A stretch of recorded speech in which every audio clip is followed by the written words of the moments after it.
Okey, bismillahirrahmanirrahim. Assalamualaikum warahmatullahi wabarakatuh. Okey, sebelum saya start sesi saham 101 ni, saya nak perkenalkan diri dulu. Nama saya Muhammad Ridwan bin Yahya. Saya adalah dealer representative ataupun orang panggil remiser untuk di broker di M Plus Securities. Okey, untuk saham 101 ni saya akan cuba cover secara ringkas lah. Okey, saya tak akan masuk bab-bab teknikal, bab-bab platform trading semua saya tak akan masuk lagi. Tapi saya rasa topik introduction ni sangat-sangat penting untuk kita semua. Okey, kita tak boleh skip part introduction ni. So apa-apa knowledge yang ada dalam ni boleh kata semuanya adalah basic lah untuk orang yang tak pernah dengar langsung pasal saham. Jadi anda boleh dengar. Tapi kalau anda dah ada pengalaman trading sikit-sikit, mungkin dah ada buka account CDS sebelum ni, mungkin info-info dah ni tak ada apa yang benefit untuk anda lah. Okey, semuanya basic saja. Okey, seterusnya, okey, ini adalah untuk anda cek saya punya license. Boleh ke website secom.com.my tu ataupun search saja remiser license. So boleh cek saya punya nama situ dan status saya valid, dan saya punya lesen adalah di LinkedIn Securities. Benda ni penting sebab sekarang ni kita tahu banyak scammer, banyak pelaburan-pelaburan yang tak sah, yang tak diiktiraf oleh oleh Securities Commission ataupun Suruhanjaya Security. Jadi penting untuk saya tunjuk kepada anda semualah yang saya ni ada lesen. Okey.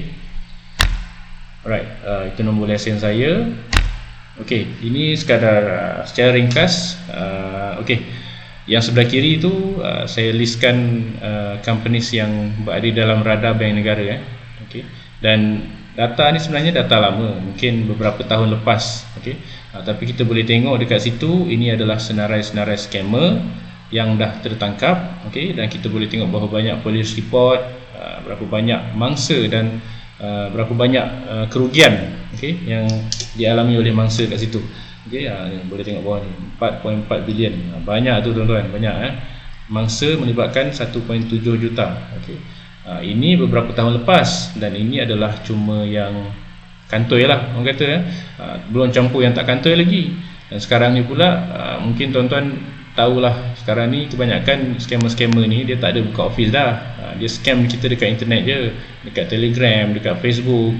Hari-hari akan ada kita di-invite masuk ke dalam Telegram group yang mempromosikan saham-saham yang memberi keuntungan luar biasa. Itu semua hari-hari dia boleh tukar nama, hari ni ada, besok dah tak ada. Dia dah dapat hit target dia, mungkin berapa orang mangsa dapat 7-8 ribu, dia tukar nama. Jadi sekarang ni sangat-sangat berleluasa. Okey, so data ni data lama, walaupun data ni menakutkan, tapi saya boleh cakap sekarang ni lagi menakutkan lah. Okey, scammer-scammer ni memang kita tak boleh kontrol, susah untuk dibantai 100%. Jadi tanggungjawab kita lah untuk kita tapis lah. So tu saya rasa penting juga belajar saham ni, sebab bila kita dah tahu basic pasal saham ni, kita dengar aje sesuatu peluang pelaburan tu, kita dah tahu ini scam. Sebelum kita pergi jauh lagi, kita dah boleh identify dah yang pelaburan ni tak betul dan sebagainya. Okey, sebelah ni pula okey, ini pun data tahun 2019, iaitu pegangan CDS account, okey, di kalangan pelabur-pelabur runcit di Malaysia. Okey, okey, dekat sini dia kata total CDS account ownership adalah 1.9 juta sahaja. Jadi tak banyak tuan-tuan. Rakyat Malaysia ada berapa belas, 20 juta ke, saya tak pasti, 30 million. Tapi berapa persen dia yang ada? 1.9 million je. Dan daripada 1.9 million ni mungkin dah 2-3 tahun ni mungkin dah meningkat lah. Kita ambil lah 3 juta, 3 juta. Bumi Putra yang ada akaun CDS jumlah 26%. Okay.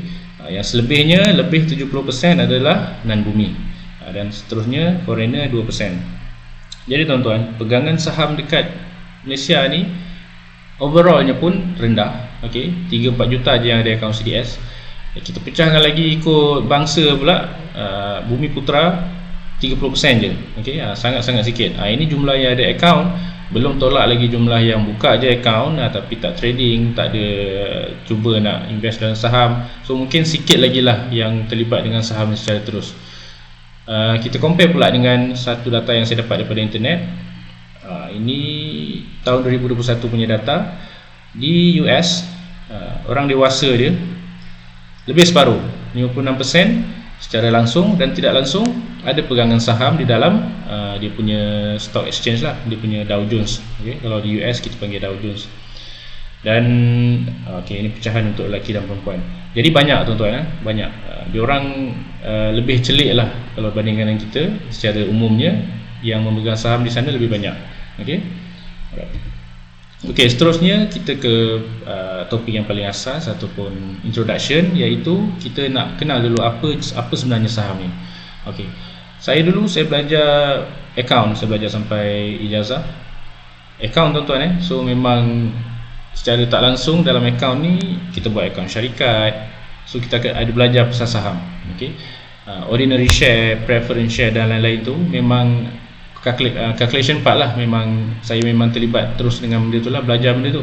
Tapi bila saya belajar pasal saham ni, pada awalnya saya tertanya-tanya, saham ni sebenarnya macam mana, beli dekat siapa, untung tu siapa yang bagi, syarikat bagi ke ataupun saya tak tahu. Walaupun dulu saya belajar sampai ijazah account, tapi saham ni adalah satu ilmu yang bagi saya berbeza lah dengan apa yang kita pernah belajar, dengan apa yang saya belajar dulu. Jadi saya pun totally new. Maksudnya masa saya mula belajar tu saya zero, saya kosong.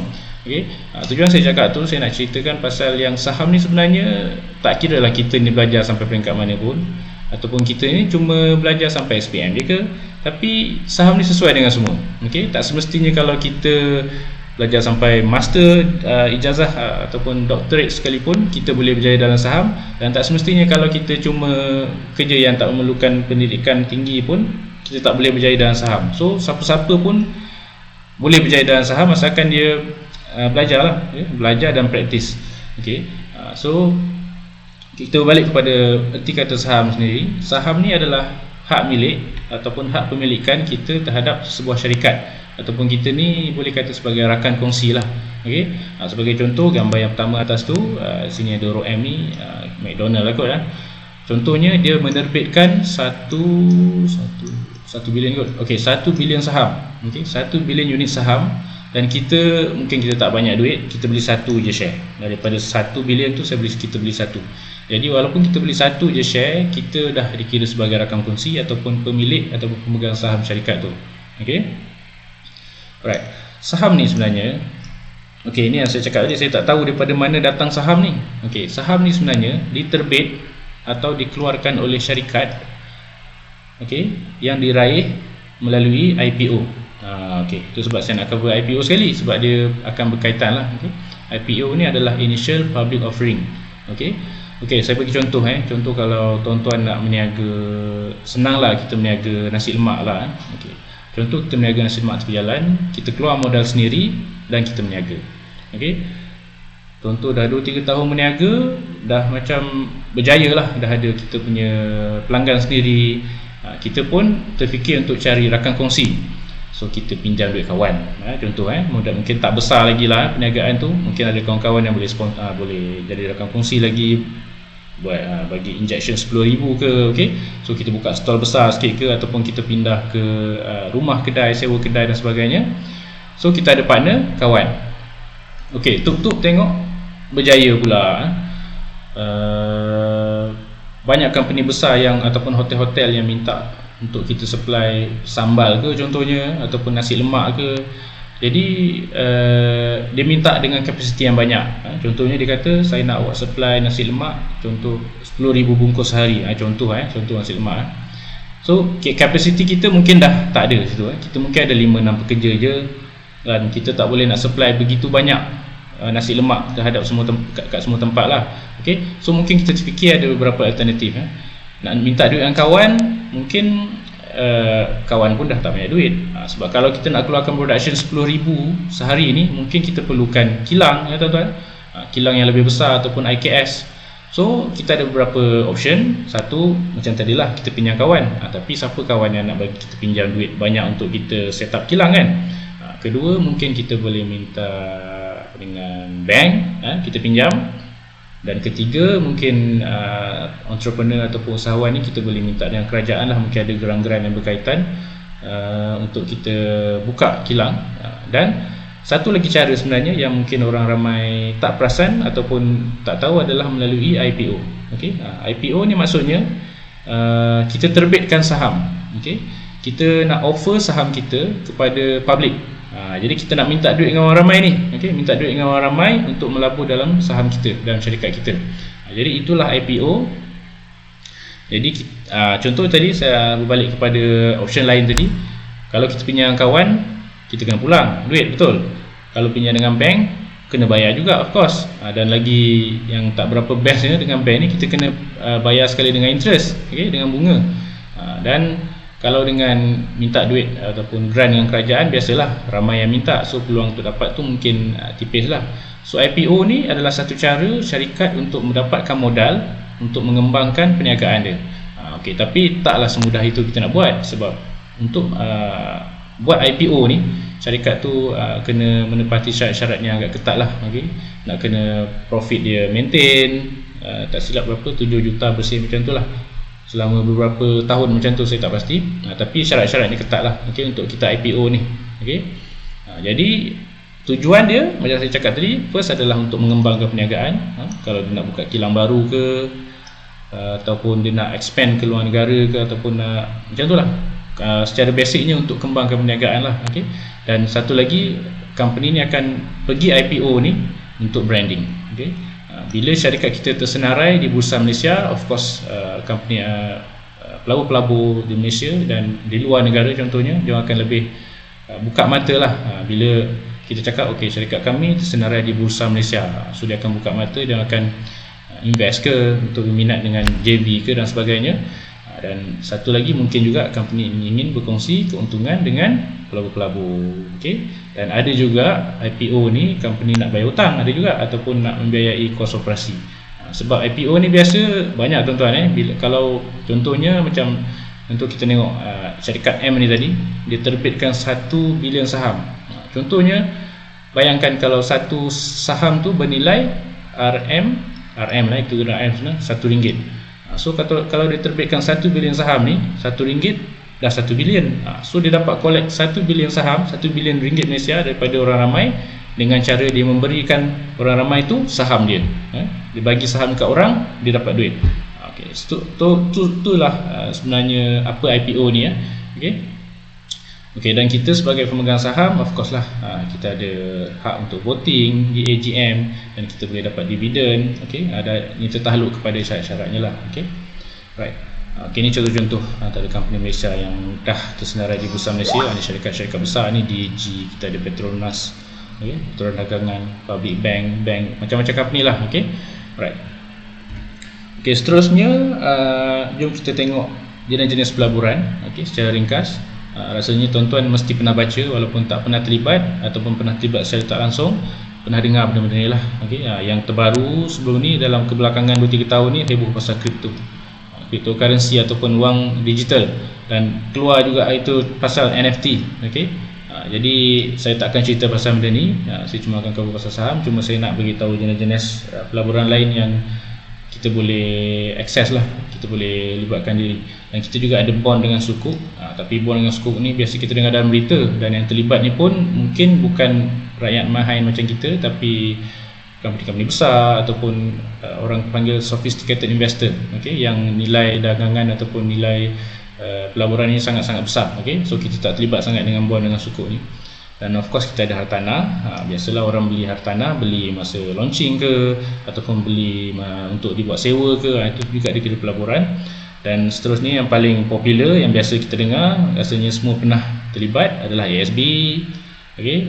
Dan kita juga ada unit trust macam Public Mutual, macam dulu kita ada CIMB Wealth dan sebagainya. Okay? Dan selain itu ada juga komoditi, contoh emas, dan CPO atau FCPO. Nanti mungkin saya akan explain sikit-sikit lah. Dan seterusnya yang kita akan fokus adalah saham. Okay? Alright, okay, ini penting untuk saya explain dekat sini. Okay? Setiap jenis-jenis pelaburan tadi, dia memberikan kita pulangan yang berbeza. Okay?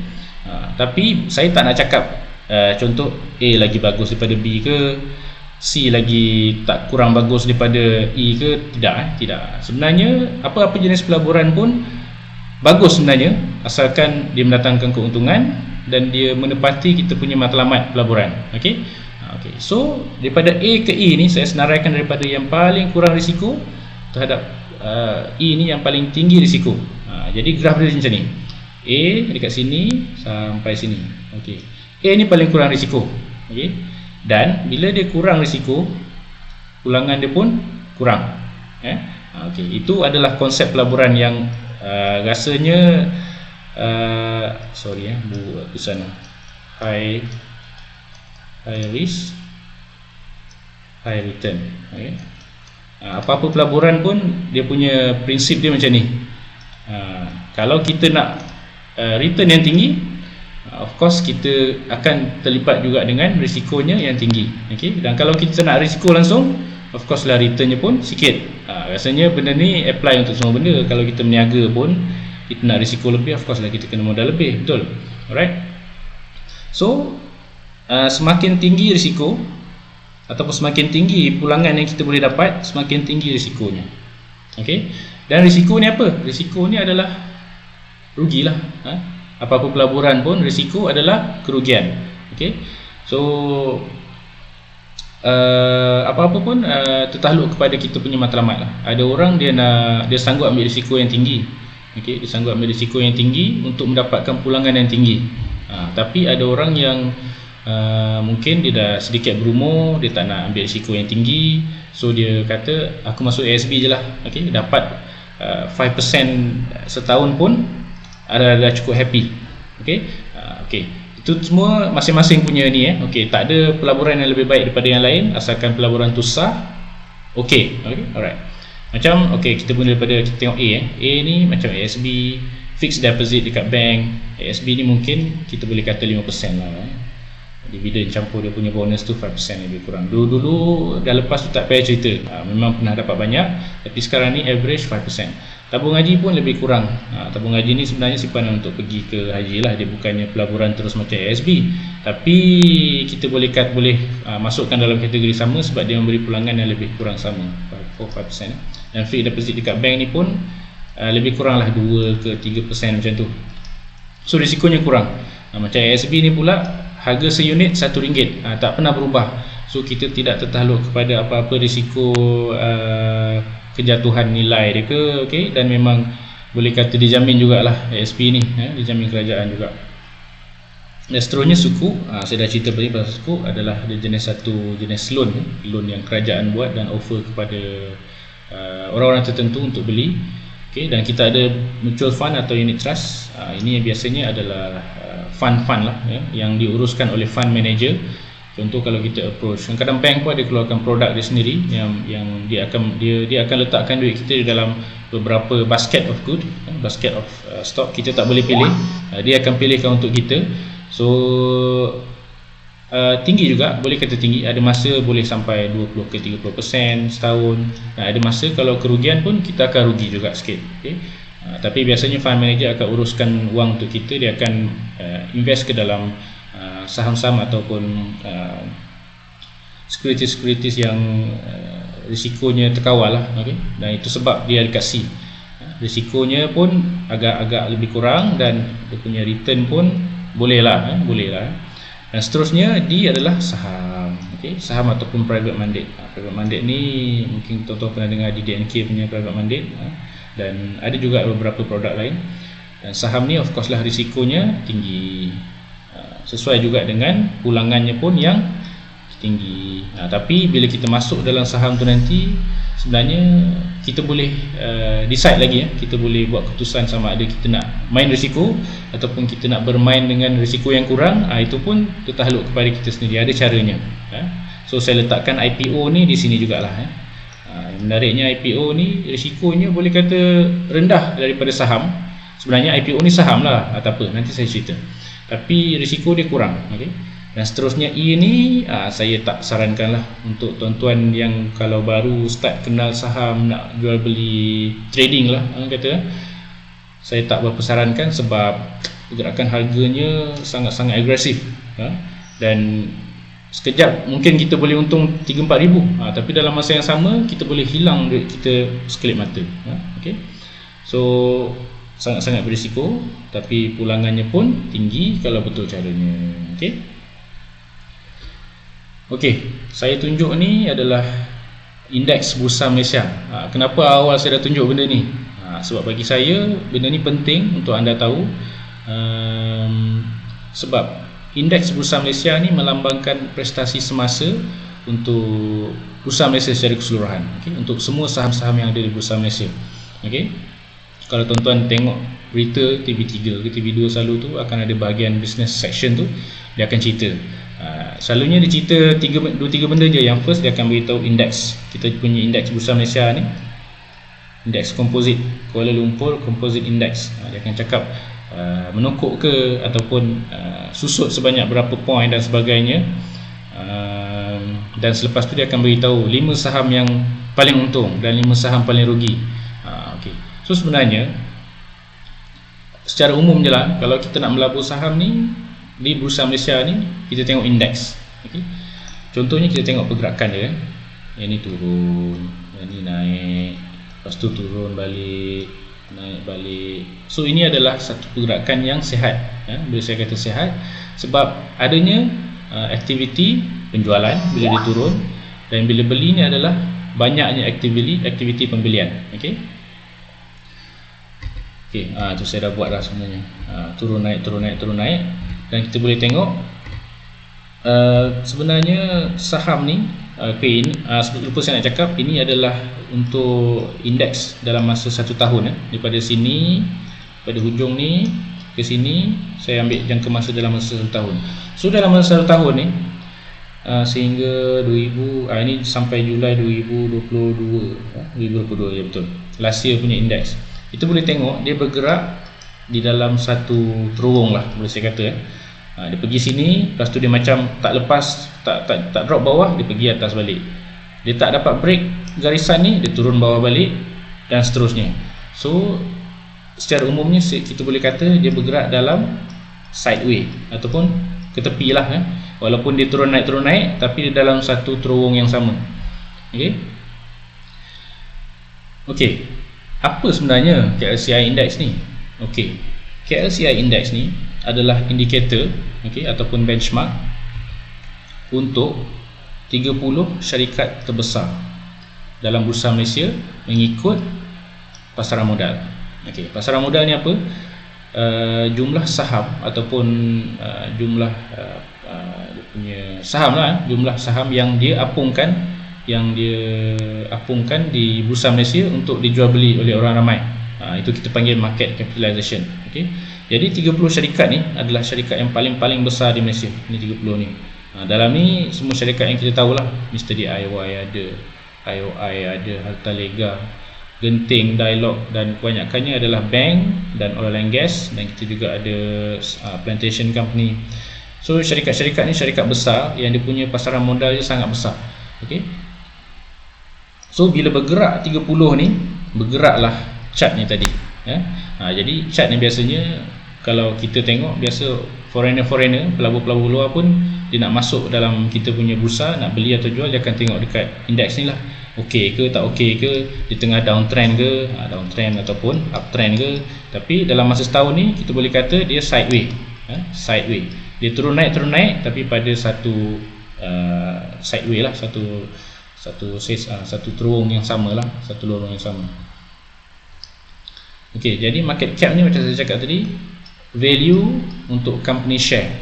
Jadi value Axiata ni berapa, campur semua 30 ni, dia membentuklah 30 syarikat terbesar, dan pergerakan dia ni turun naik akan menggerakkan indeks tadi. Dan selain daripada FPM KLCI ni, sebenarnya kita ada beberapa lagi indeks yang kurang popular, tapi ada. Itu FPM 70 adalah 70 syarikat terbesar selepas 30 ni tadi. Dan seterusnya FPM Small Cap 200 syarikat yang besar juga, semuanya besar kan, selepas 30 dan 70 syarikat tadi. Tak apa, ini kemudian jangan pening kepala dulu, tuan-tuan tak payah tulis apa-apa dulu. Hari ini lebih kepada saya nak brief lah, kita nak sembang-sembang santai saja. Okey, ini sama juga, indeks bursa Malaysia juga, tetapi dalam satu hela masa yang lebih panjang, iaitu 5 tahun. Okey, kalau tadi kita tengok dalam masa setahun pergerakan dia sideways, betul, kita panggil ni sideways. Tapi ni kita tengok, itu sekejap lagi saya cerita. Dia downtrend. Okey, downtrend. Okey. Jadi bila kita ikut timeline berbeza, dia punya trend tu berbeza. Okey. Kalau tengok setahun dia sideways, tapi tengok 5 tahun, boleh kata dia menurun kan. Dia turun naik juga, tapi dia masih menurun. Okey. Kenapa berlaku? Nanti saya cerita. Yang penting saya nak tunjuk sini adalah, nampak tak ni, drop yang tinggi ni, drop yang jauh ke bawah ni. Okey. Kenapa dia drop sangat macam ni? Apa yang terjadi masa ni?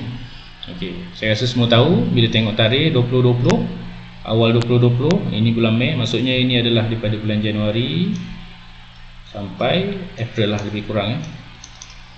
Inilah berlakunya lockdown ataupun COVID. Okey, so kita boleh tengok sebelum start COVID ni pun dah berlakunya penurunan. Dia naik sikit, dia naik sikit, dia turun banyak. Naik sikit, dia turun lagi banyak, sampailah bila kerajaan announce lockdown, habis drop semua. Okey, tak tinggal apa, relax, turun.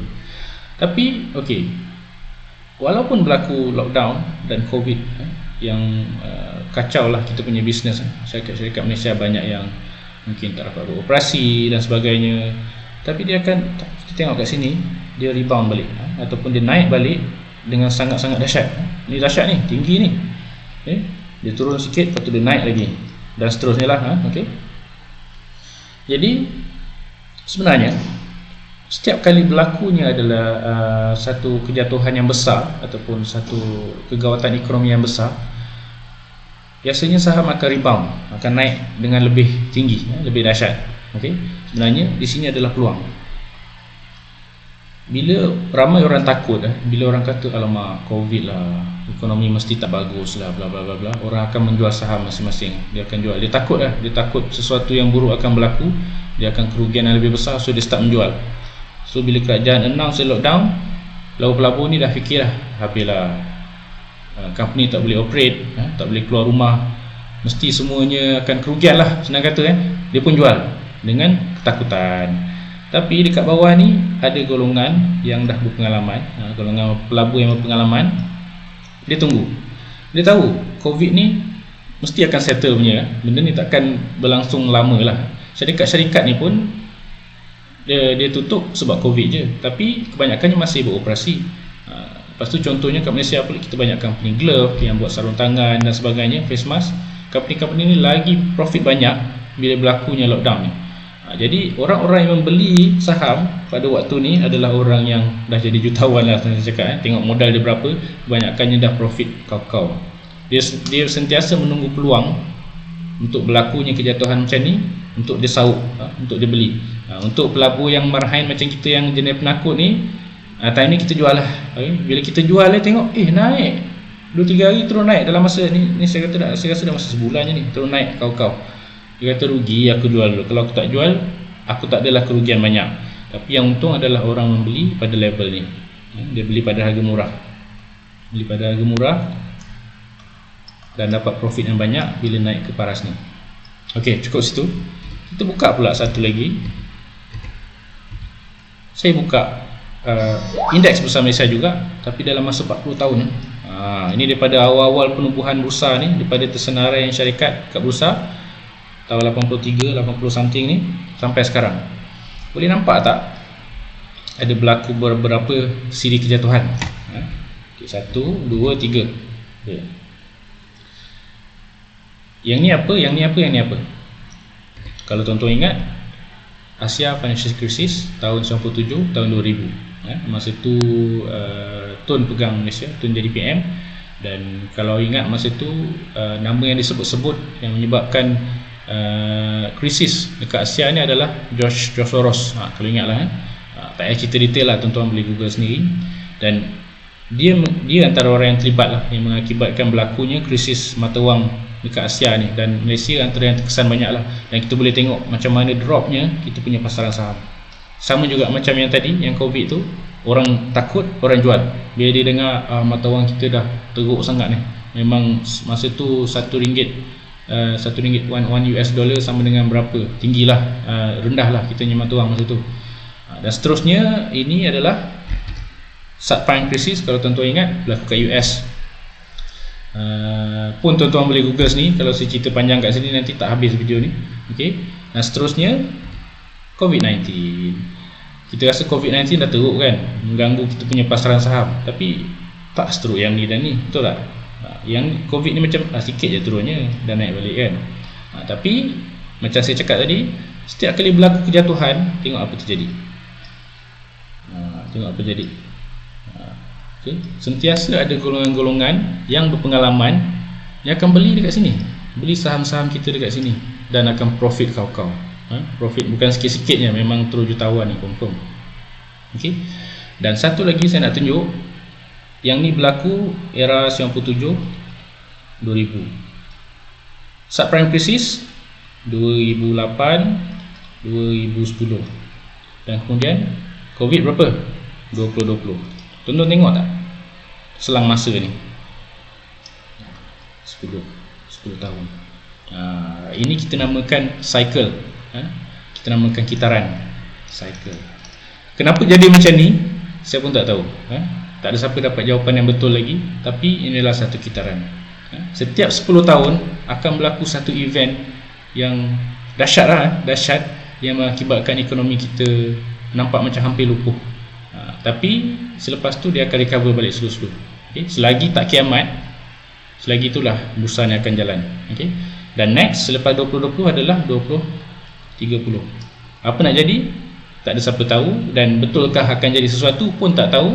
Tapi orang-orang yang bersedia adalah orang-orang yang beli kat sini tadi. Dia dah standby dah. Dia tahu dah akan jadi sesuatu, dan dia boleh beli saham pada harga yang murah. Okay? Okay, panjang lebar pula. Saya nak cerita sikit je. Okay. So kalau kita buka 39 tahun punya chart, kita boleh nampak dia adalah uptrend. Uptrend. Itu sebenarnya saham ni, kalau kita boleh pegang saham ni selama 40 tahun, kita tak rugi pun. Betul tak? Sebab secara umumnya, secara long termnya, saya cakap harga saham akan terus naik. Selagi company tak tutup, selagi tak berlaku perang. Kalau jadi perang dekat negara kita, itu cerita lain. Itu kira teruk lah. Selagi syarikat tu beroperasi, selagi ekonomi kita okey, selagi walaupun bertukar-tukar tampuk pimpinan kita punya politician pun, company akan terus berjalan. Okay? Kita akan terus move on lah. Apa-apa pun krisis yang berlaku, kita akan tetap move on. Alright?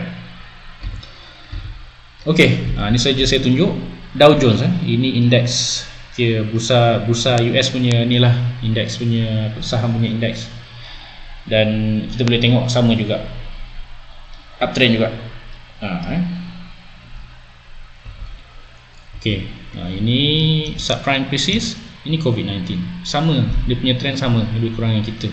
Okay, uptrend. Okay, saja saya nak share sedikit info. Saya nak bandingkan kita punya market dengan US market, size, in terms of size. Okay, bursa Malaysia punya market cap, maksudnya keseluruhan company dekat bursa sekarang ni, setakat sekarang ni ada lebih kurang 1,000 lah, ataupun 900 something syarikat yang tersenarai dekat bursa Malaysia. Dan jumlah keseluruhan syarikat ni adalah 1.8 trilion ringgit Malaysia.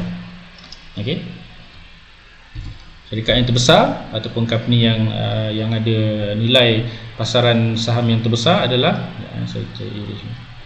Maybank, iaitu 95 bilion. Ini paling besar lah ni dekat Malaysia. Market cap yang paling besar Maybank ni lah. Okay. Okay, dan ini saya sharekan. Okay, ini counter. Counter ni selepas ni mungkin saya akan banyak sebut counter lah, ataupun syarikat, ataupun kita panggil saham. Okay. Tapi kita dalam saham ni kita banyak gunakan counter. Kau beli counter apa hari ni? Aku beli counter Tesla contoh. Aku jual counter Apple. So counter tu bukan counter pendaftaran dekat mana-mana office ke tak. Ini counter saham. Okay, Vitrop kita tengok. Vitrop ni saya ada satu kisah sikit lah saya nak cerita. Tahun 2013 nilai saham dia seunit 30 sen. Tahun 2020 dia pergi RM20. So tuan-tuan tak payah kira, saya dah kira kan. Kalau tahun 2013 ni tuan-tuan letak RM1,000, RM1,000 dekat company Vitrock ni, tahun 2020 ini nilai duit tuan-tuan. Siapa nak bagi tuan-tuan 1,000 jadi 65,000 dalam masa 7 tahun? Tak ada siapa. Saham dulu lagi. Okay, adalah mungkin pelaburan lain mungkin ada yang boleh bagi juga, tapi potensi saham macam ni lah, okay, tinggi. Dan seterusnya kita ada Inari, bla bla bla bla, semuanya tinggi-tinggi lah. Semua harga tahun 2013 rendah. Macam ni saham Tesla pun masa tahun 2013 $30 je, sekarang satu unit dah $1,000 dan sebagainya. Okay. Dan bila kita compare market cap pula, tadi saya cakap Bursa Malaysia punya market cap 1.8 trilion kan. Kita tengok Tesla, satu company je dekat US, nilai dia $1 trilion. So kalau convert ke RM, lebih kurang 4.5 RM trilion. So maksudnya Tesla ni, dia anytime je dia nak ambil Bursa Malaysia ni, anytime je. Nilai syarikat dia sendiri adalah 4.5. Tengok Apple lagi besar, 2.4 trilion. So Bursa Malaysia ni kecil je tuan-tuan, kecil je compare dengan US lah. Dan mungkin saham-saham di tempat lain pun mungkin kita dikira kecil lah. Saya nak cerita pasal Vitrock ni tadi, saya tak sure saya ada masa ke tak, tak apalah, saya skip untuk next time lah. Ok, secara ringkas, kenapa kita labur saham? Ok, banyak pilihan counter, 1,000 lebih, 1,000 counter untuk kita pilih. Dan saham juga boleh bagi kita dividen dan boleh bagi capital gain. Capital gain ni maksudnya buy low, sell high. Beli pada harga RM1, jual pada harga RM1.50 contoh. So kita dapat keuntungan 50 sen sesaham. Itu kita namakan capital gain. Dan satu lagi, mudah dipantau sebab sekarang ni semua online. Sekarang beli saham tak macam dulu. Kalau dulu nak beli saham kena telefon remiser, call, saya nak beli saham ni. Dari Miser pula masa tu kelang kabut tanya, oi siapa nak jual saham, siapa nak jual, ada orang nak beli. Dan tu juga. So lambat. Sekarang mudah online, tak payah melalui remiser dah sebenarnya. Remiser cuma tolong pantau je dari segi teknikal dan membantu lah. Semuanya online dan kos transaksi pun rendah. Especially broker, tengoklah macam saya M+ antara broker yang menawarkan brokerage yang rendah lah, paling rendah juga, tak mahal. Nanti kita cerita pasal kos brokerage tu. Okay. Dan potensi pulangan yang tinggi. Bila sebut pasal potensi memang tinggi lah. Boleh tengok yang tadi saya share tu, kalau 7 tahun lepas masuk 1,000, selepas 7 tahun dapat 60,000. Potensi tinggi, dan kena ingat dengan potensi itu juga datangnya risiko. Itu terpulang kepada kita. Jenis-jenis saham tu pun ada jenis risiko yang tinggi, ada jenis risiko rendah. Itu semua kita kena pandai pilih lah nanti ya. Dan liquidity. Liquidity ni maksudnya mudah dicairkan. Contoh kalau kita kita nak pakai duit, so kita jual je lah saham tu. Jual saham tu hari ni, mungkin dalam 2 hari kita boleh jual. So tak sampai seminggu duit dah masuk dalam bank balik. Tak macam kalau kita beli aset yang tak alih, orang panggil aset tak alih macam rumah dan sebagainya, ambil masa untuk cari buyer, ambil masa untuk jual dan sebagainya, kadang makan tahun. Okay? Dan 100% di bawah kawalan Securities Commission ataupun Suruhanjaya Security. Tugas SC ni memang memantau lah pergerakan saham, memantau bursa dan operasi bursa dan saham di Malaysia lah, dan patuh syariah. Ini kita boleh pilih saham patuh syariah, mudah je nak tengok, nanti saya tunjuk. So bila patuh syariah ni kita tak payah ragu lah, dan dia bukan senang nak letak patuh syariah tu, dia kena melalui berbagai-bagai proses. Okay? So kita boleh elak untuk beli saham-saham yang tak patuh syariah. Okay? Dari segi halalan thayyiban tu pun jangan risau, mudah untuk kita asingkan yang syariah dengan tak syariah. Ok, kalau tuan-tuan tak percaya saham ni buat duit, mungkin dengar kawan-kawan cerita ke apa ke, aku beli saham rugi banyak daripada untung. Untungnya sikit, untung sekali rugi 7 kali contohnya kan. Ini bukti yang kita punya skim KWSP, EPF sendiri pun melabur dalam saham. Okay? kita tengok ini adalah 2021 punya investment performance.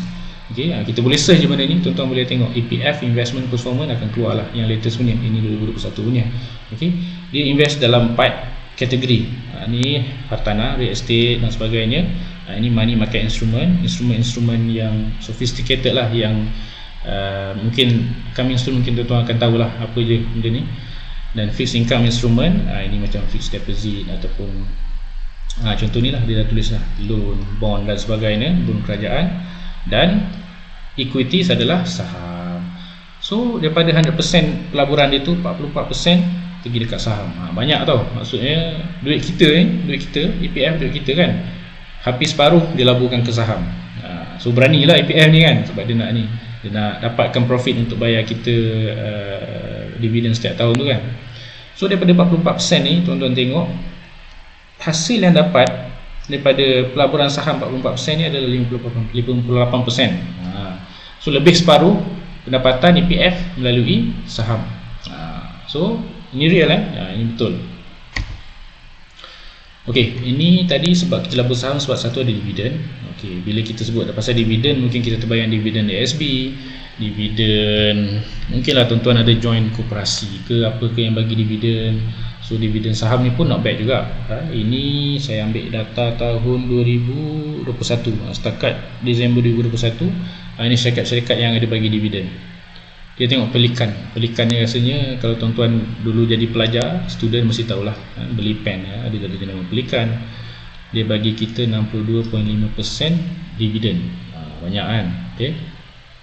Dan seterusnya Top Glove bagi ni, Iwin, Kosan bagi dividen yang banyak. Dan kadang-kadang dia orang ni tak bagi dividen setahun sekali, yang kadang setahun 2 kali pun ada. Kadang setiap kuarter, setiap suku tahun pun dia bagi dividen. Itu terpulang lah, tuan-tuan nak main dividen ke. Kalau main dividen ni maksudnya tuan-tuan kena hold lah, beli dan perap lah dengan tu. Turun naik tu buat tak tahu je. Tapi nanti tunggu dividen, company bagi dividen, dapat dividen. Dan akan terus, dividen tu akan terus bank in ke dalam akaun kita. Okay. Alright. Dan ini adalah capital gain. Capital gain ni risikonya lebih, macam saya cakap, dan pulangannya pun lebih kalau kena dengan gaya ni. Contoh ni adalah company ataupun counter yang nama dia Nice. Nice ni kalau tak silap dia buat face mask ke ataupun glove, saya tak perasan. Ini masa COVID dulu lah. Tuan-tuan tengok ni, orang ni dia beli pada harga 33 sen, okay? Dan dia jual pada harga 50 sen. So kenaikan sebanyak 53%. Kos dia adalah 39k. Bila harga naik 50 sen, harga semasa adalah 60 sen. So ini adalah jumlah keuntungan yang dia dapat. Banyak kan? Okay. Mana yang dapat 53% ni? Kalau masuk ASB setahun 5%, berapa puluh tahun baru dapat? Of course, risiko dia tinggi. Okay? Sekejap lagi saya tunjuk. Supermac ni company buat glove. Kita boleh tengok, ini lagi dahsyat. Dia beli masa harga RM1.5, dia jual masa harga RM7.9. Dia labur 50k je, tapi dia dapat pulangan 245, adalah kenaikan sebanyak 400%. Kau dahsyat. Okay.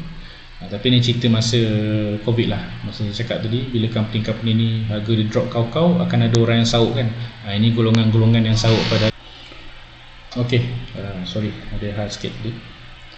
Alright, so macam tu lah. So capital gain ni antara sebab kita labur saham lah, untuk dapat capital gain, keuntungan daripada kenaikan harga. Dan sekarang saya cerita pula kenapa kita takut labur saham. Dan saya akan jawab setiap satu. Satu, susah. Okay, susah ni sebenarnya awal saya dah cerita tadi. Saham ni semua orang boleh labur. Ada pendidikan ke, pendidikan sampai tahap mana pun, tak ada kena-mengena dengan financial education ke, bla bla bla, boleh labur saham. Susahnya tu tak pun sebenarnya, senang je. Okay? Yang penting kita konsisten. Okay? Saham ni kena konsisten, dan kita akan belajar banyak melalui pengalaman. Okay?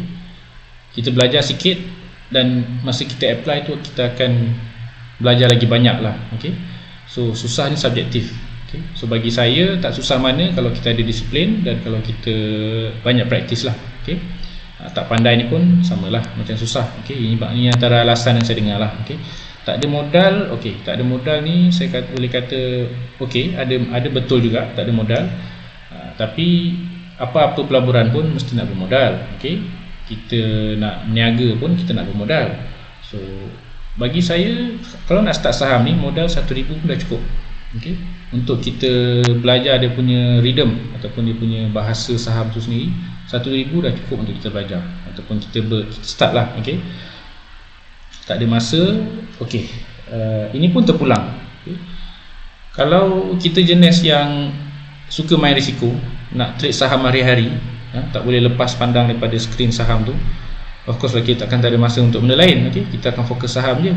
Tapi kalau tuan-tuan jenis melabur untuk dividen ataupun jenis nak kita panggil swing lah, swing trader, kita beli dan kita hold seminggu 2 minggu ataupun sebulan, so tak ada isu, tak ada masa, okay? Kita dah beli tu kita biarlah, okay? Tak perlu nak tengok hari-hari, okay? Ini biasalah takut scammer.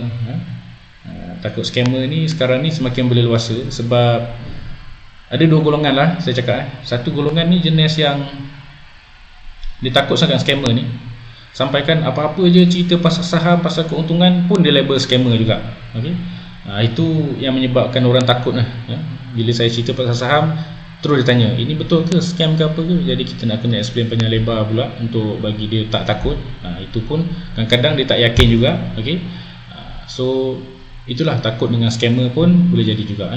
Dan satu golongan lagi, biasalah satu golongan yang betul-betul dah faham pasal saham, so dia tahulah, okay? Dan circle ni adalah kita punya kawan-kawan dan family sendirilah. Mungkin ada kawan-kawan yang pernah trade dan rugi dan sebagainya, so dia akan cerita kat kita, tak payahlah masuk saham tu, kau rugi je banyak daripada untung dan sebagainya. So ini benda-benda negatif yang kadang-kadang membuat kita takut nak involve dalam saham. Takut ditipu ni samalah dengan scammer tadi ni. Dan takut rugi ni saya dah tunjuk tadi, apa-apa pelaburan pun ada risiko kerugiannya. Lebih-lebih lagi kalau kita nak keuntungan yang sangat banyak, of course kita akan terdedah dengan kerugian yang banyak juga. Tapi ada cara untuk kita kontrol benda tu, nanti saya share lah kemudian. Okey, ini sebab takut tadi lah, takut rugi saya tunjuk. Kalau tadi saya tunjuk keuntungan, ini kerugian. Kita tengok dia rugi 58,000, yang ni rugi 77,000, dekat kaunter yang sama pula tu. Jadi inilah risikonya saham, okay? Tapi iyalah, contoh dia beli harga 0.035 sen. Okay, ni kira counter penny ya, super penny. Dia bila counter yang harga dia 10 sen ke bawah ni, kita panggil super penny lah, okay? Super penny. Maksudnya nilai sangat kecil. 10 sen ni murah tuan-tuan, murah. Saya biasakan untuk beli counter yang berharga at least 50 sen ke atas. Okay. 10 sen ni pergerakan dia sangat-sangat, kalau naik untung banyak. 10 sen, kalau naik 20 sen, 100% keuntungan tu. Kalau kita letak 1,000, okay, naik 20 sen, kita jual boleh dapat 1,000 lagi, banyak kan? Tapi kalau naik, kalau turun 5 sen, hilang terus duit. Jadi itu risiko dia saya cakap. So ini counter super penny dan memang wajarlah bila dia rugi, dia akan rugi banyak. Alright. Okey, ini saja saya nak share. Ini pun data 2021 juga. Dalam masa 2021, 1 tahun lah. Dalam masa 1 tahun, Genetech ni punya saham naik sampai 2000%. Okay, dan Taufik Industri ni 204%, banyak lah. Okay, bayangkan kita letak pada awal Januari 1,000 dan penghujung Disember kita dapat bukan double ni, jadi 3,000 lah. Yang masuk 1,000 dia jadi 3,000 lebih sebab naik 204%. Ini tuan-tuan kira sendirilah, kalau naik 2,000% ni berapa banyak pula dia ni kan, naik kan. Dan of course ada juga counter yang paling rugi, yang banyak paling rugi untuk 2021. Okay. Tapi bila saya tunjuk ni, jangan tuan-tuan pergi beli pula counter ni. Dia dah naik yang lepas. Sekarang ni kita tak tahu kedudukan dia macam mana. Kita kena tengok yang terkini punya chart dan sebagainya lah. Okay. Okay, cukup untuk tu. Saya rasa itu pun sudah terlebih sembang, terlebih banyak cakap. Saya tak masuk pun lagi bab-bab yang lebih detail macam mana nak trade semua. Tapi saya rasa penting lah untuk tuan-tuan tahu perkara-perkara tadi itu untuk asas. Untuk asas. Okay. Dan seterusnya saya rasa saya nak terus sambung dengan IPO. IPO ni pun tak banyak untuk saya cover sebab tadi pun saya dah cerita sikit. Okey, ini pun tadi saya dah cakap kenapa company go IPO. Go IPO biasalah dia nak cari modal untuk meningkatkan, untuk mengembangkan syarikat ataupun branding untuk dia punya penyenamaan lah company. Bila telah senarai dekat bursa tu, of course lah orang akan pandang dan biasalah bila tersenarai dekat bursa Malaysia, bank pun akan pandang juga. So kalau apa-apa kita nak minta nak buat pinjaman ke apa, syarikat akan lebih mudah lah. Dia lebih macam dia ada pengiktiraf, diiktiraf sikit lah sebab dia punya financial statement dia lebih stabil. Okay? Dan of course lah dia nak, bila dah branding dah power, mungkin dia nak go global, mungkin dia nak tersenarai dekat Dow Jones pula ke. Okay? So inilah antara sebab company pergi IPO. Okey, ini secara ringkas sebelum IPO ni adalah proses pre-IPO, iaitu kalau kita ada syarikat, contoh tadi saya cerita pasal syarikat nasi lemak tu, bila kita nak go IPO ni, kita melalui pre-IPO ni, kita pergi dekat issuing house, ada syarikat yang akan membantu kita, akan beritahu kita, akan minta kita punya statement semua, dia akan tengok berapa nilai yang wajar untuk kita letakkan pada harga saham, unit saham kita dan sebagainya. Dan kemudian kita akan buat prospektus. Prospektus ni untuk orang baca lah, untuk orang nilai company kita ni bagus kita dan sebagainya. Dan kemudian barulah kita panggil pergi IPO. IPO ni kita panggil primary market. Okey, IPO ni tuan-tuan, kita boleh mohon, tapi tak semestinya kita dapat. Okey, kalau cerita pasal zaman 90-an dulu, orang buat duit gila-gila IPO ni sebab masa tu. Kalau sekarang pun orang yang trade account, yang ada account CDS pun tak banyak. 20 tahun lepas lagi kurang, lagi tak ramai yang ada account. Jadi bila ada IPO, dia mohon, bila tak ramai yang mohon, bila kita apply IPO ni, confirm dapat. Confirm dapat. So bila dapat tu pula, of course lah, bila keuntungan, bila untung tu jual, untung lah. Tapi yang penting tak berebut lah IPO ni. 20-30 tahun lepas tak berebut. Macam sekarang, contohnya kita ambil kes nasi lemak tadi. Bila kita nak minta modal dengan orang ramai, kita issue share melalui IPO, kita letaklah contohnya 1 million saham, 10 juta lah, banyak sikit 10 juta saham.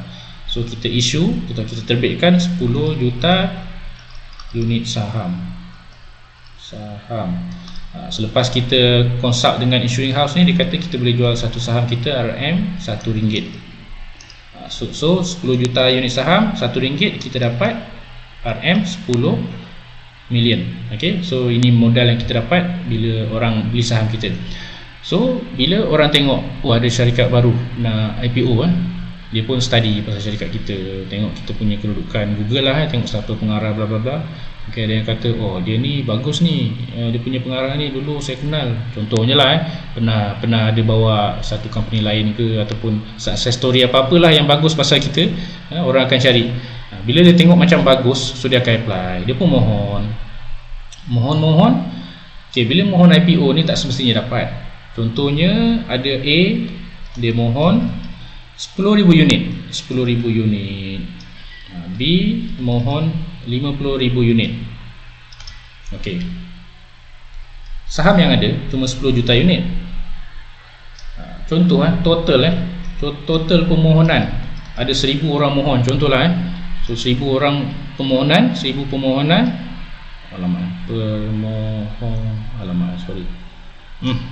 Apalah saya ni. Fahamlah 1,000 application dengan nilai dia adalah 20 juta, 20 million RM. So tak semua dapat, yang dapat separuh je. So akan melalui satu proses undian. Alright. So undi yang 10,000 ni mungkin dia dapat 2,000 je. Yang 50,000 ni mungkin dia dapat 5,000 je, 5,000 unit je. So nasib lah. Dan mungkin juga ada C, dia mohon 5,000, dia tak dapat apa-apa unit saham. So dia kena cuba lagi pada IPO yang lain. So kalau dah dapat ni, kira beruntung lah IPO ni kau dapat. Biasanya selepas kita apply tu, kemudian dalam selang beberapa hari, ataupun biasanya dalam start sampai seminggu lah, akan keluar satu report daripada bursa yang mengatakan syarikat ABC oversubscribe. Kita panggil oversubscribe.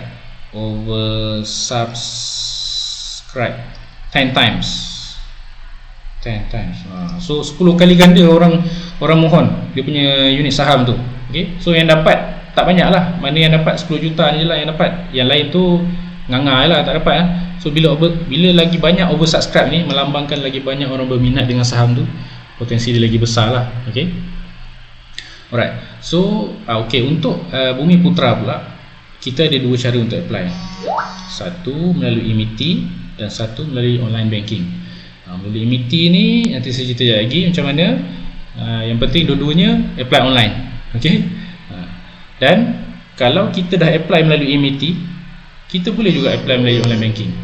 Biasanya bila ada IPO, dia akan release dekat MITI dulu. Okay? So kita akan tahu.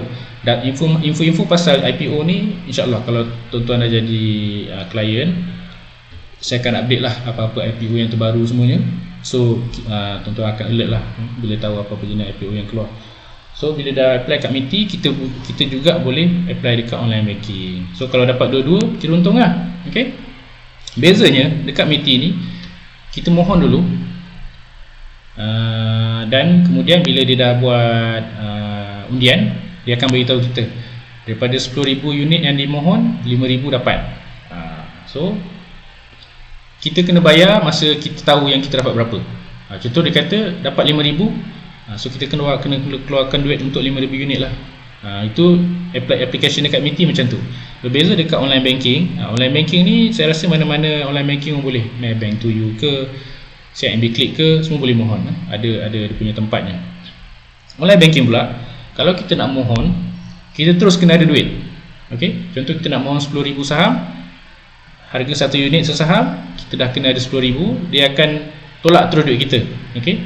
Dia akan tolak terus duit kita 10,000 tu, dan selepas proses undian, kalau berjaya, dia akan ambil lah duit tu.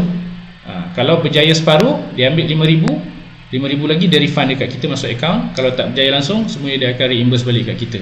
Itu beza dia. Dan MITI ni, kalau kita dah mohon dapat, kita kena bayar. Janganlah pula tiba-tiba tak adil lah beli. Itu berdosa je. Bukan berdosa apa, nanti kita kena ban selama 6 bulan tak silap saya, tak boleh mohon apa-apa IPO. So mohon tu of course confirm kita ada duit lah, banyak tu lah. Contohnya kalau mohon 10,000 dapat 10,000, kena sediakanlah 10,000 tu. Tak boleh tak bayar. Kena mohon juga. Okey, dan selepas selesai permohonan semua tu, selesai proses undian, dia akan bagi satu statement, bagi tahu anda layak, atau dekat kalau online banking, dia akan beritahu dekat online banking tu sendirilah kita dapat berapa unit dan sebagainya, ataupun kita tak dapat. Dan MITI pun dia akan beritahu dekat website kita dapat atau tidak. So seterusnya kita akan tunggu hari penyenaraian, hari disenaraikan masuk ke dalam bursa. Okey, dan bila masuk, once dia masuk je dalam bursa Malaysia, terus namanya secondary market. Maksudnya saham tu kita dah dapat saham ni. Okey, dah pegang. So bila hari kejadian untuk disenaraikan, kita nak jual lah, betul. Okey, kalau saham tu naik, kita nak jual. So bila kita jual, orang lain yang akan beli. Orang lain yang mungkin yang awal tadi mohon dua-dua tak dapat, mohon MITI tak dapat, mohon dekat online banking tak dapat. So orang-orang tu ataupun orang-orang lain yang tak mohon pun, bila dia tengok company ni bagus, dia akan beli pada masa hari pertama tersenarai. Okey, dia akan beli pada siapa? Pada kita lah. Sebab kalau kita jual, adalah orang beli. Tapi kalau kita tak nak jual, tak jual lah, kita simpan je lah saham tu. Tapi biasanya orang akan jual pada hari pertama.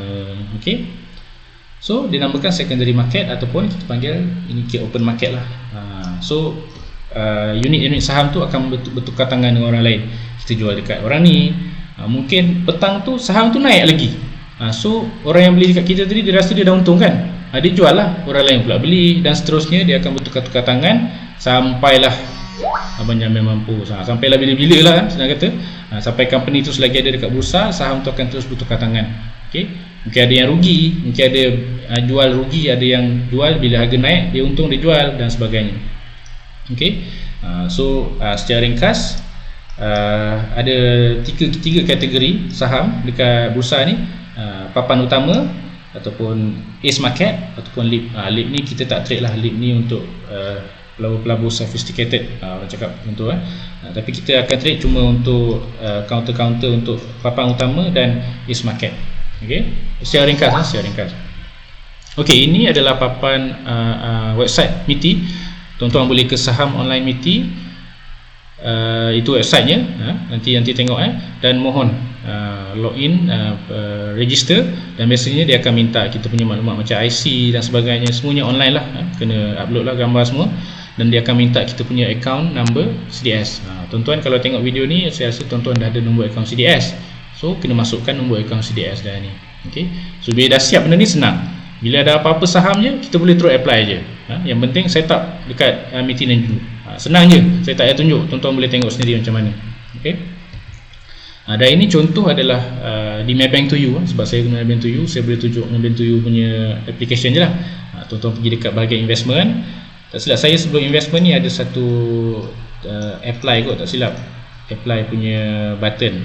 Dia akan pergi situ pilihan dan tuan-tuan pilih investment, application for EIPO. Itu nama dia, EIPO. Contoh macam ni. Okey, sini kita masukkan CDS account number. Ada panjang nombor tu 012 bla bla bla, kena masukkan semua. Ini CDS account. Kalau Maybank dia boleh favorite. So bila dah favorite tu senang, kita pilih je drop down menu ni, ambil kita punya nombor account, raise, masuklah apa. Contoh sini, ini tahun bila saya tak ingat, tahun lepas kot, 2021, 2022, masa ni Senheng baru nak go IPO. Masa ni dia senaraikan, dan kita tengok dekat sini, dia bagi tahu issuing house apa, itu tak penting. Yang penting nama syarikat, dan dia tunjuk bila last boleh apply. Macam ni 10 Januari pukul 5 petang, dan harga seunit RM1.07. Tuan-tuan kena beli minimum 100 unit. So kalau 100 unit ni maksudnya kali RM1.07, RM107 lah, betul. Sikit sangat lah pula, saya tak showkan beli sikit-sikit ni, at least 1000 lah, ataupun 500 pun ok lah, saja nak try kan. Boleh apply minimum. Dekat bursa ni minimum kita kena beli minimum 100 unit saham. Ok, alright, satu lot lah. Itu di sini. Kalau dulu zaman 80-an dulu, satu lot ni bersamaan dengan 1000 unit. Tapi sekarang dia nak bagi peluang untuk semua golongan melabur. Dia dah tukar satu lot ni sama dengan 100 unit. Jadi minimum sekarang 100 unit dah boleh beli saham. Alright. Okey, itu dia. Itu harga dan sebagainya. Okey. Bila dah apply je tu, tuan-tuan akan tengok lah. Kalau tengok dekat DH lah contohnya, selalunya dekat DH dan ataupun business section dekat paper The Sun ke apa, akan ada broker-broker yang tulis artikel macam ni. Broker nama dia TA Securities. Dia value Senheng at RM1.21. Dia menilai Senheng ni, maksudnya harga dia sepatutnya RM1.21. Dia jual dekat kita melalui IPO tadi harga RM1.07. So maksudnya baguslah. Maksudnya dia kata sebenarnya Senheng ni nilai dia lebih daripada tu. So dia nak cakap situ berbaloi lah beli. Belilah sebab nilai sebenarnya lebih daripada RM1.07. Ini yang kita orang punya kajian lah, broker ni cakap. Kajian kita orang mengatakan Senheng punya market ni punya value lagi tinggi. So saya buat calculation sikit sini. Kalau contohlah kita beli RM1.07, hari pertama listing dia naik RM1.21. Kenaikan tu adalah 13%. Ni nanti tuan-tuan kita sendiri tekan kalkulator boleh dapat macam ni. Saya dah tunjuk calculation ni kan. So tinggi tak? Tinggi lah kan. Daripada 5% setahun dapat 13% dalam masa 2-3 minggu. Okey lah kan. Okay. Dan ini contoh yang saya pernah apply, dapat atau tak dapat. Ini melalui Maybank to You, online banking. Ini company 1, 2, 3, 4, 5. Tuan-tuan tengok daripada 5 company ni semua auto okey. Ini jumlah yang saya mohon. Yang first ni 3450 tak dapat, semua dia reimburse. Yang successful tak. Yang kedua ni pun saya try, semua juga reimburse, tak successful. Yang ketiga ni Flexi Dynamic, saya mohon 1000, 600 tak dapat, 400 dapat. So tak semestinya dapat semua, tengok juga. Dan Cik D ni, CEKD ni punyalah banyak saya mohon, yang dapat 1400 je. Dan seterusnya Ecomed langsung tak dapat. Ini contoh saya tunjuk. Okey. Flexi Dynamic. Ini dua contoh yang saya dapat. Dua-dua saya dapat partial, tak dapat full. Alright, ini adalah performance. Saya tunjuk performance untuk IPO pada tahun 2000. Okey, ini 2021. 2021 saya tunjuk tak full ni, tapi boleh kata semualah untuk 2021. Okey, tuan-tuan tengok. Tahun 2021 ada 19 IPO. Maksudnya banyak tau tuan-tuan, 19 ni. Dalam setahun tu ada 19 company yang nak company dia disenaraikan. Boleh kata sebulan satu lah, ya tak? Ataupun sebulan dua, lebih kurang macam tu. So setiap bulan akan ada syarikat-syarikat baru yang akan nak senaraikan. Okey, kenapa saya cerita tadi? Okey, tengok pada chart ni, kita boleh tengok harga listing price berapa. Ini harga current price ni, harga terkini, tak apa, tak payah tengok. Yang penting kita nak tengok dua ni je. Okey, harga listing RM1.03. Okey, performance, ini dia tak tulis harga, dia tulis performance. Maksudnya hari pertama senarai tu berapa persen dia naik ataupun berapa persen dia turun. Boleh tengok Swift ni dia naik 4.85%. ATAG naik 3%. Ecomed, tadi tengok tuan-tuan, tengok saya apply Ecomed tadi, tak dapat kan? Tak dapat.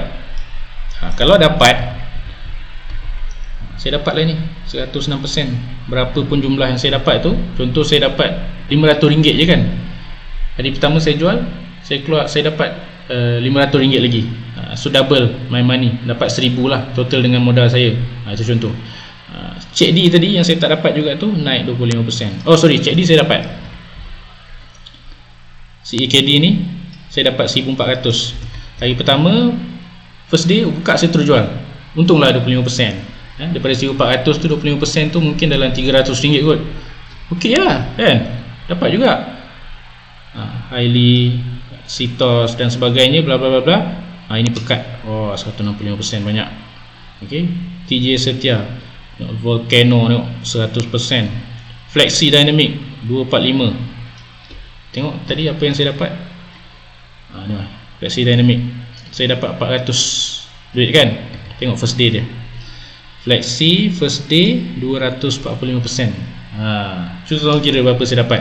Daripada RM400 tu saya dapat RM1,000 lebih. RM1,000 lebih ni profit tau, profit.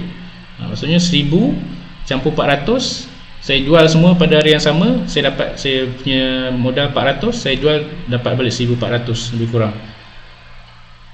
Dan sebagainya lah. Mobilia ni pun banyak juga. Okey, kenapa saya tunjuk performance sell first day? Okey, sebab strategi IPO ni, okey, ni salah satu strategi lah. Ini antara yang paling berkesan lah. Bila kita beli first day, masa market buka je pukul 9 tu, jangan tunggu, jual terus. Okay. Turun ke naik ke jual. Alright. Sebab biasanya tuan-tuan tengoklah ini, daripada berapa jumlah IPO ni, tak ada yang turun. Paling rendah pun 3%. Bukanlah masuk tak ada turun langsung. Nanti saya tunjuk je lagi yang ni tak apa. Ini kalau cerita nanti kan panjang. Tapi boleh tengok ni lah, oversubscription. Kita tengok yang mana oversubscribe. Tengok. Lagi tinggi dia oversubscribe, maksudnya lagi bagus lah. Orang banyak berebut company tu kan. Contoh tadi cerita Flexi tu kan, tengok dia oversubscribe by 155 kali. Banyak kan. Contoh yang tak oversubscribe tak banyak, 13 kali je. Dia punya keuntungan pun gitu-gitu je, 4%. So ni main peranan lah. Kalau kita dah apply, kita dapat, dan kita tengok pula dia oversubscribe by 100%, itu kemungkinan besar first day nanti harga dia akan macam nak naik. Dan kita tak payah tunggu, kita jual terus. Okay, so IPO banyak tuan-tuan. Daripada tahun 2015, tengok setiap tahun 12, 13, setiap bulan akan ada IPO. 2022 2022 ini setakat bulan berapa saya buat saya tak ingat, tapi masa tu ada 13. Banyak juga boleh tengok masa 2022 ni. Yang ni tak naik langsung, yang ni rugi, yang ni pun rugi. Macam saya cakap tadi, bukanlah confirm untung, bukan confirm untung, ada juga kerugian. Tapi tengoklah daripada berapa, 1, 2, 3, berapa belas ni kan. Yang turun cuma dua syarikat je, dua counter je. Okay, so risiko dia itulah, risiko dia kalau tak naik lah. Bila kita beli mohon dan kita dapat first day dia turun 17%, tuan-tuan nak buat apa? Itu terpulang. Okay, kalau saya jual.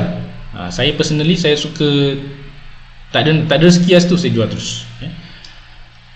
Macam ni 17. Kita boleh tengok kalau kita hold lagi sampai sekarang dia jadi negatif 23%, lagi rugi pula. Itu sebab saya kata saya suka jual first day. Saya tak nak merisikokan benda tu akan turun lagi. Tengok oversubscription dia pun tak banyak, 2 kali je. Tengok pula rugi yang Senheng. Senheng tadi kan ada broker kata untung kan. Bukan semestinya boleh naik harga macam dia cakap tu. First day dia drop juga 15%. Nampak? Dan kalau tak jual, hold lagi, tengok 43%, hampir separuh kita dah kerugian on paper. Okay, so itu risiko dia IPO. Tapi kira sendirilah, daripada 10 mungkin 1 atau 2 tak datangkan hasil atau rugi. So itu risiko IPO. Okay, ini saya dapat artikel tadi, Bursa Malaysia target 39 IPO. Wow, banyak. Dalam 2023 ni nak listing 39 IPO dengan nilai 10 bilion market capitalization. Kita dah cakap pasal market capitalization ni kan, so tuan-tuan dah dapat idea lah. 39 IPO ni berjumlah 10 bilion duit dia. Jadi boleh buat duit tak IPO ni? Memang boleh. Walaupun tak sehebat macam tahun 90-an dulu, orang jual IPO ni beli kereta, beli tanah, tapi sekarang masih boleh. Sebab IPO banyak. Kalau kita ada contoh 10,000 lah kan, kita malas nak trade saham hari-hari, jual tengok chart bla bla bla, main je lah IPO. Tak ada masalah pun. Walaupun tak semestinya dapat, tapi kalau 39 ni kita apply 30, kawan-kawan 10 dapat, okey lah. Betul tak? Contoh daripada 39 IPO kita mohon 30, banyak juga 30 ni. Mohon apply, yang dapat 10 je IPO. Yang dapat. Kalau setiap IPO ni naik 10%, contohlah first day dia naik 10%, ini kira sikit lah ni 10% ni, kali 10 dah 100% dalam masa setahun. Betul tak?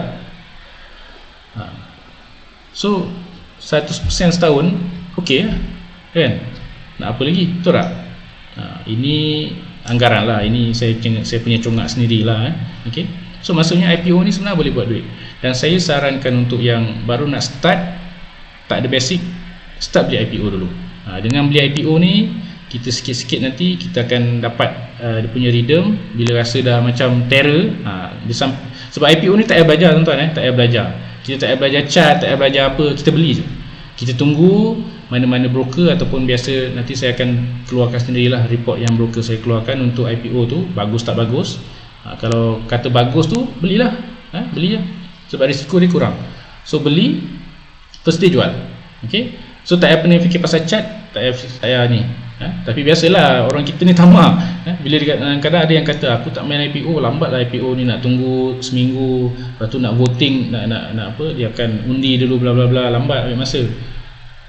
Terpulang. Tapi saya sarankan start dengan IPO dulu. So ringkas. Bila kita dah saham IPO kita tu kita dah jual dekat pasaran terbuka, ataupun kita panggil open market, ataupun kita panggil secondary market tadi, IPO ni adalah primary market.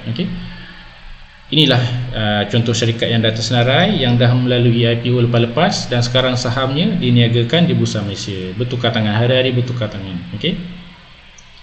So syarikat-syarikat ni sebenarnya di bawah kawal sedia Bursa Malaysia. Dan di bawah Bursa Malaysia ni adalah broker-broker ataupun investment bank.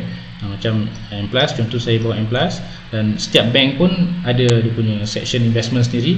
Contoh Maybank Investment, dia panggil investment bank lah, dan sebagainya. Kita ada Interpac, Kenanga dan sebagainya. Dan setiap broker ni dia tawarkan brokerage yang berbeza-beza. Ada yang tinggi, ada yang rendah, itu terpulang lah. Dan di bawah broker ni adalah remiser lah, dealer macam saya ni. Remiser ada dua, dealer ada dua. Satu yang fully commission macam saya, dan satu lagi yang duduk, kita panggil dealer lah, dia duduk dekat office, dia akan terima gaji bulan-bulan, Itu dealer. Okey, itu bezanya. Tapi skop kerja dia lebih kurang sama, dia akan handle klien lah. Okey. Dan di bawah Remizer adalah marketing representative. Ini pun saya open jugalah, siapa yang minat jadi MR boleh apply untuk jadi MR. MR ni, marketing representative ni, kerja dia senang je. Dia cari klien, dia pass dekat Remizer. Itu je kerja dia, dia tak payah buat kerja lain. Dia tak payah buat video macam saya buat, tak payah. Dia cari klien, dia pass dekat Remizer. Bila klien tu ada trade, dia dapat persen sikit daripada commission Remizer dapat. Dan di bawah Remizer dealer ni, pelabur lah macam kita. Okay? Pelabur ada 3 jenis. Retailer ni pelabur runcit macam kita. Pelabur institusi macam saya cakap tadi, ada KWSP, KWAP, ada EPF, ada ASB pun kira pelabur institusi, dan foreign investor lah. Foreign investor ni pelabur luar. Dan yang paling besar sekali of course lah 2 ni. Kita ni retailer ni kira bilis, bilis kecil-kecil. Dan bila kita nak invest, biasanya nak trade, kita akan ikut pergerakan institution ni, sebab dia orang sekali masuk, pergerakan harga tu akan bergerak banyak. Itu tak apa, next time nanti saya tunjukkan. Okey, saya kata cukup cakap tu. Okey, saya dah cover asas, basic saham dan IPO sekali. Kalau ada apa-apa pertanyaan lain, boleh PM saya direct lah. Kalau nak buat personal Zoom pun, saya akan consider juga. Saya akan cari masa untuk kita buat satu sesi untuk tuan-tuan tanya mungkin apa yang ada yang tak faham tadi. Boleh tanya masa tu. Okey, saya akan cubalah setakat yang saya mampu. Okey, setakat tu saja. Saya harap saya tak ada terlepas apa-apa informasi yang penting. Kalau ada apa-apa, tuan-tuan boleh tanyalah macam saya cakap tadi. Terima kasih banyak sebab tengok video saya. Assalamualaikum.